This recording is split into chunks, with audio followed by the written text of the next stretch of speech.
de você como alguém que sempre ousou sonhar e acreditar nos sonhos de Deus.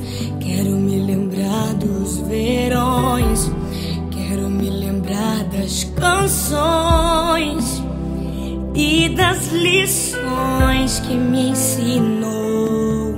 Se eu pudesse, voltaria atrás e te beijaria muito mais. Mãe, ouviria mais os seus conselhos. Sinto tanta falta do teu cheiro, de acariciar os seus cabelos, mas a prova é Deus te colher.